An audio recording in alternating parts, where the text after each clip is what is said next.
दोस्तों, आज की कहानी है ननद जी आपकी हमारे घर में कोई भागीदारी नहीं है।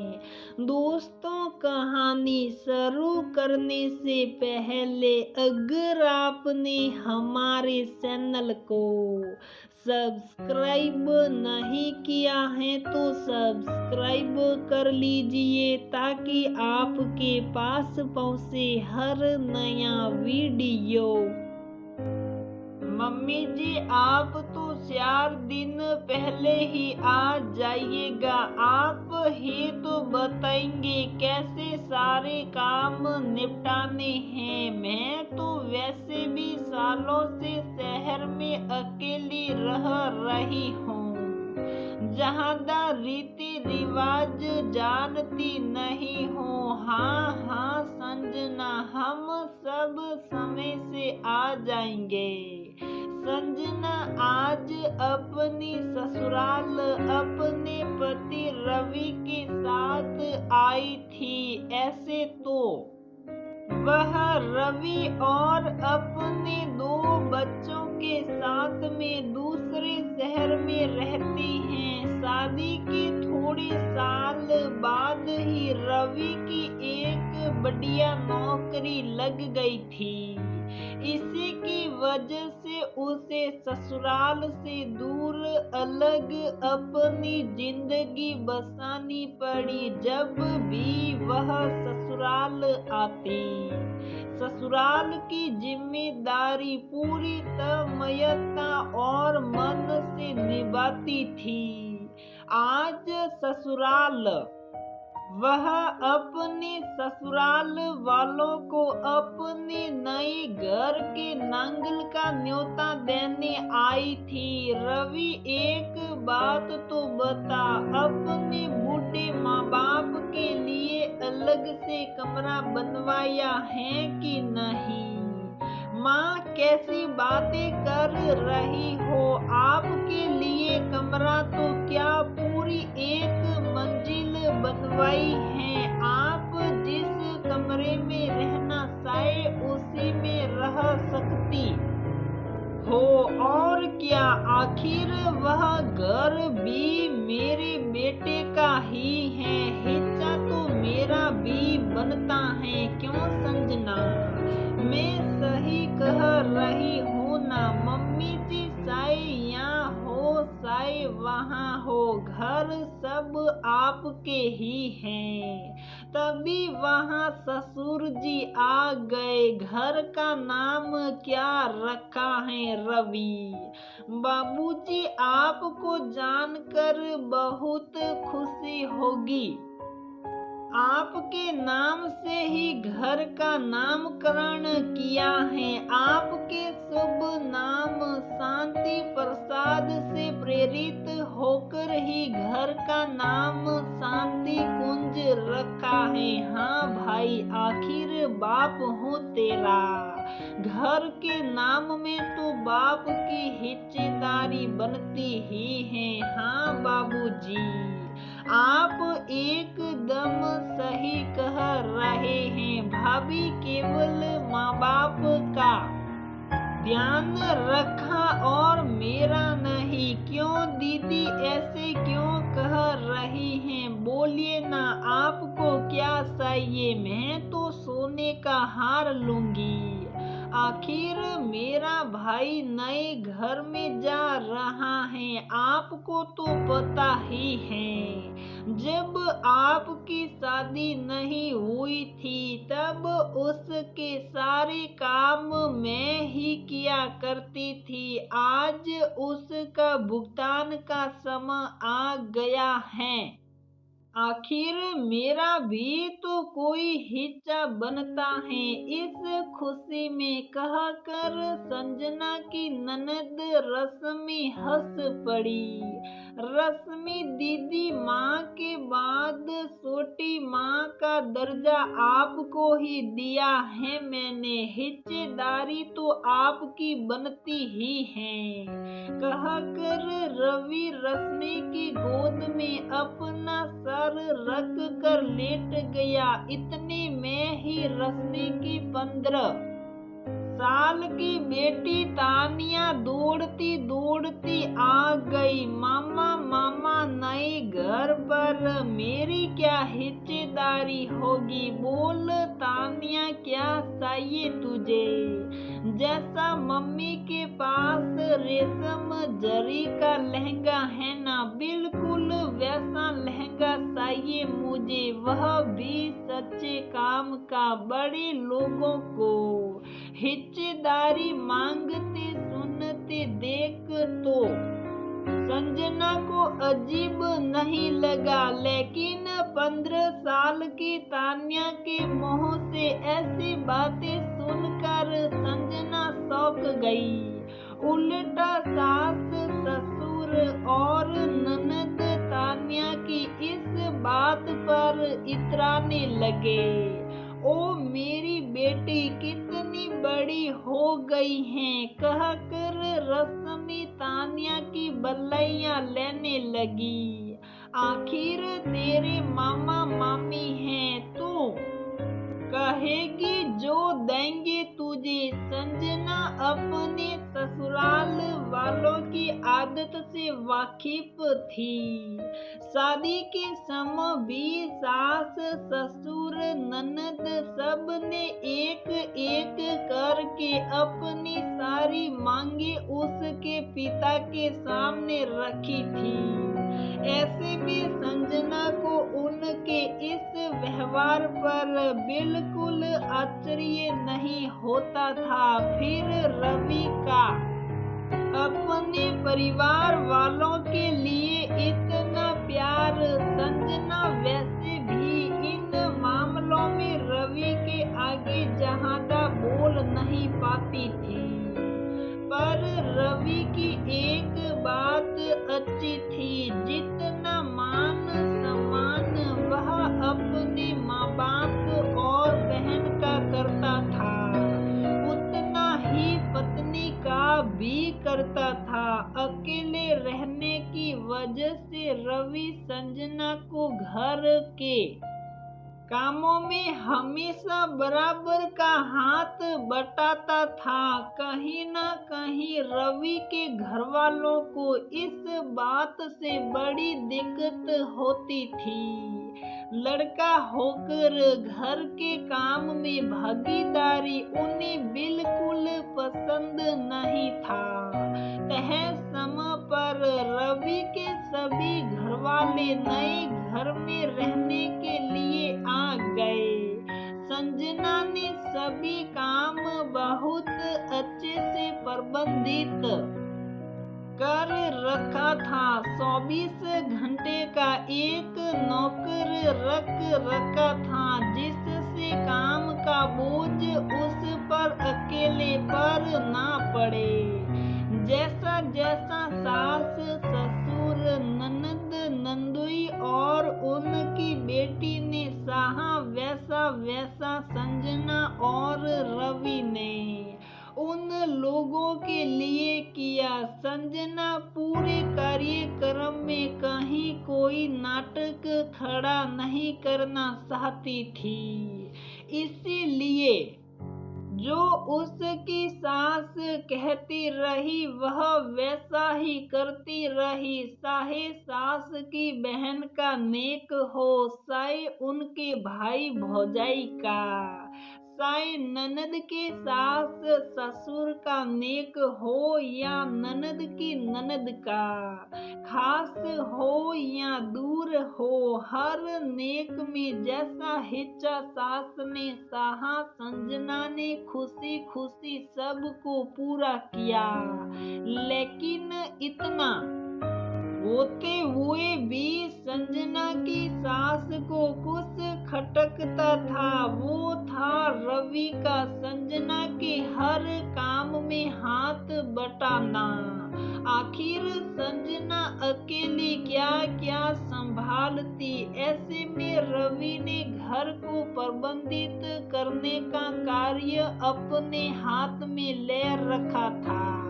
3 दिन तो सब कुछ बहुत अच्छा चला। चौथे दिन अचानक संजना के घर 24 घंटे काम करने वाली राधा का बेटा बीमार हो गया। दीदी दुख तो बहुत हो रहा है, लेकिन अगले 4 दिन में आपकी मदद नहीं करा सकती।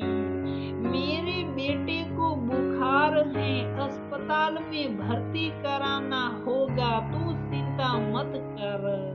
तूने 3 दिन मेरी बहुत मदद करी है। आगे के दिन भी किसी भी तरीके से निकल ही जाएंगे। तू जा, तेरे बेटे को संभाल।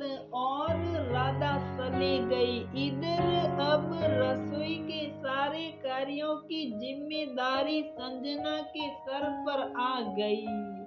रवि सारी परिस्थिति समझ रहा था। दूर के रिश्तेदार तो सारे चले गए थे, लेकिन खास की खुशी बनाए तो घर में अभी भी कम से कम 10 लोग थे। इन 10 लोगों का सुबह से लेकर नाश्ता, खाना पीना, चाय, पकौड़े, सैंडविच, किसी की मिट्टी चाय तो किसी की फीकी चाय, किसी को करेला पसंद नहीं तो कोई आलू को उबाल कर नहीं खाता, किसी को भिंडी लंबी कटी चाहिए तो किसी को ठंडी तो केवल भरवा ही पसंद आते हैं। ऐसे अनगिनत फरमाइशें संजना के पास में सुबह से शाम तक रहती थी। रवि दिन में तो काम पर चले जाता था, लेकिन सुबह शाम में संजना की पूरी मदद कराता था। रवि की माँ कई बार उसे टोक देती थी, हम अभी थोड़े दिन में चले जाएंगे, हमारे साथ बैठकर थोड़ी बात भी कर ले। हाँ माँ, राधा चली गई है ना, अब संजना के पास काम ज्यादा है, आप चिंता ना करें, मैं आपके साथ भी बात कर लूंगा। बात करना तो एक बहाना था, हकीकत में सास नहीं चाहती थी कि रवि संजना को घर के कामों में मदद कराए। और फिर एक दिन तो कुछ ऐसा हुआ कि रवि की माँ ने हंगामा खड़ा कर दिया। रविवार का दिन था। उस दिन रवि ने रसोई में रोज की तरह काम तो कराया ही, साथ ही संजना को बर्तन मांजने में भी मदद करा दी। हाय हाय मेरा फूल जैसा बच्चा, इससे आज तक मैंने एक चम्मच तक नहीं धुलवाई है। और संजना, तुमने मेरे बेटे का क्या हाल बना दिया है। संजना ने रवि को रसोई में से बाहर जाने का इशारा दिया। रवि को गुस्सा तो बहुत आया, लेकिन बात ज्यादा आगे ना बढ़े, इसलिए वह रसोई में से बाहर आ गया। जैसे ही वह कमरे में गया, सास ने फिर से वही बात छेड़ दी। देखो रवि, इस तरीके से अपनी पत्नी का गुलाम बनकर रहना तुम्हें शोभा नहीं देता। आखिर तुम आदमी हो, ऐसे काम तुम्हें शोभा नहीं देते। तभी रवि के पिताजी बोल पड़े, थोड़ी तो अपनी गरिमा बनाकर रखा कर। पहले ही सभी बिरादरी वालों के सामने संजना को इतना काम कराकर तूने हमारी नाक काट दी है। अब बर्तन धोकर क्या हमारी सरेआम मजाक बनवाएगा। रवि अपने माँ बाप से किसी बात पर उलझना नहीं चाहता था। वह जानता था 2-3 दिन में माँ बाप चले जाएंगे, इसलिए उसने बात को वहीं खत्म करने की सोची। लेकिन वहां बैठे सभी सदस्यों को बात खत्म करने से चैन कहाँ मिलने वाला था। ऐसे में रवि का नंदोई बोला, भाई साले साहब माफ करना, माना कि आप अपनी पत्नी से बहुत ही प्यार करते हैं, लेकिन आपकी पत्नी ने हमारा तो बिल्कुल भी ध्यान नहीं रखा। रवि ऐसी बातें सुनकर कुछ समझा नहीं। आखिर क्या कमी रख दी खातिरदारी में जीजाजी की, जो इस तरीके से कह रहे हैं। आप बोलिए जीजाजी, क्या नहीं किया संजना ने। भाई नए घर में सभी ने अपना अपना हिस्सा ले ही लिया, आखिर हमें क्या मिला। हमारे हिस्से में तो एक सोने की चैन बनती थी, लेकिन आप लोगों ने तो मात्र रुपए 10,000 देकर हमसे पिंड छुड़ा लिया। हाँ भाई, सोने के हार की बात हुई थी, इतना तो मेरा हिस्सा बनता ही था, लेकिन देख वजन में कितना कम है ये, भला ये पहनकर मैं कहाँ जाऊंगी। रश्मि भी साथ में बोल पड़ी, मामा वैसे मामी ने मेरे लिए भी, मैंने कहा जैसा लहंगा नहीं बनवाया, ये देखिए बॉर्डर को कितनी पतली है लहंगे की, पर ठीक है कहकर तान्या ने मुंह बिदका दिया।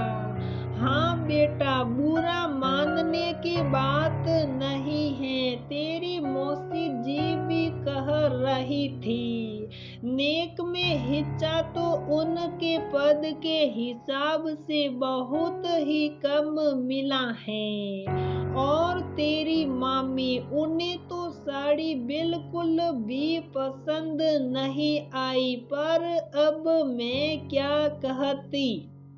कुल मिलाकर बहू ने सभी पदों की हिस्सेदारी उनके मान सम्मान के अनुरूप नहीं दी। कहने को बहू सब कुछ मेरे कहे ही कर रही है, लेकिन ये तो उसके खुद के समझ की बात है कि मेरे कहने के बावजूद भी उसे उन रुपयों में कुछ बड़ा कर ही देना चाहिए। रवि के लिए अब बर्दाश्त से बाहर था। मम्मी अच्छा किया जो संजना ने नेक में हिस्सेदारी इतनी ही दी, क्योंकि इससे ज्यादा कि आप लोग लायक नहीं हो, जितने अच्छे से आप सभी को अपने हिस्सेदारी का ध्यान रहा। क्या कभी भी आपने अपनी भागीदारी के बारे में सोचा है? कभी आप में से किसी ने भी सोचा कि संजना अकेली ही दिन भर सारे काम संभालती हैं, हम हमारे अधिकार का हिस्सा तो मांगने आ जाते हैं, लेकिन अपने कर्तव्यों में भागीदारी निभाने कभी आगे नहीं बढ़ते। ऐसे में मैं अगर उसकी कुछ मदद कर भी देता हूँ तो आपको वह भी बर्दाश्त नहीं होता। पापा जी, आपके नाम से तो इस घर का नाम है, क्या 4-5 दिनों के लिए भी आप बाजार से सब्जियां नहीं ला सकते थे। माँ पूरी एक मंजिल आपके लिए बनाई है इस मकान में। क्या थोड़ा सा साफ सफाई का जिम्मा नहीं निभा सकते थे? और रश्मि, सोने का गहना मांगा था ना तूने, जिससे तूने वह गहने मांगे। तेरी अपनी भाभी को रसोई में काम नहीं करा सकती, और इस तान्या को तो क्या बोलूं। आप सब ने इसको इतनी छूट दे रखी है कि आप से भी 4 कदम बढ़कर ही बात करती है।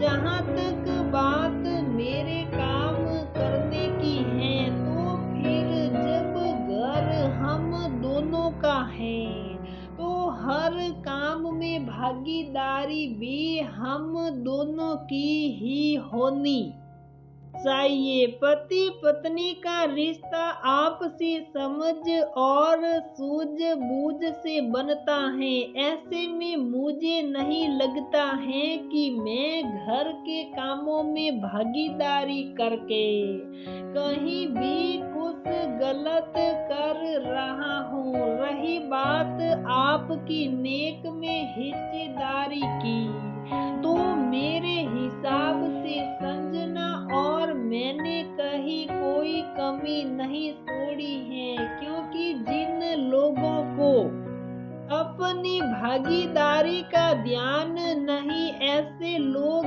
हिस्सेदारी की बात नहीं करें तो ही बेहतर है।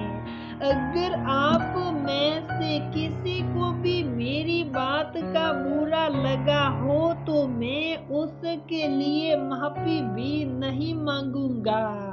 आप में से किसी को भी कोई भी दिक्कत हो, तो वह 2 दिन पहले ही यहाँ से जा सकता है, क्योंकि मैं और संजना इससे ज्यादा आप लोगों के लिए और कुछ नहीं कर सकते, कहकर रवि कमरे से बाहर निकल गया। बात बिगड़ते देख माँ बेटी और सभी के हलक सूखने लगे। सभी एक दूसरे का चेहरा निहारने लगे। जानते थे रवि बिल्कुल गलत नहीं है, क्योंकि जिस हक से हिस्सेदारी मांगी, उस हक से उनमें से किसी ने काम में भागीदारी नहीं निभाई। अब सबके पास अपनी अपनी पसंद बन चुकी थी। रहना है तो काम करो, नहीं तो अपने अपने घर जाने का रास्ता रवि खोल चुका था। तो दोस्तों, हमारी ये कहानी यहीं पर समाप्त होती है। अगर आपको हमारी ये कहानी पसंद आती है, तो प्लीज वीडियो को लाइक करें, शेयर करें और हमारे चैनल को सब्सक्राइब जरूर करें।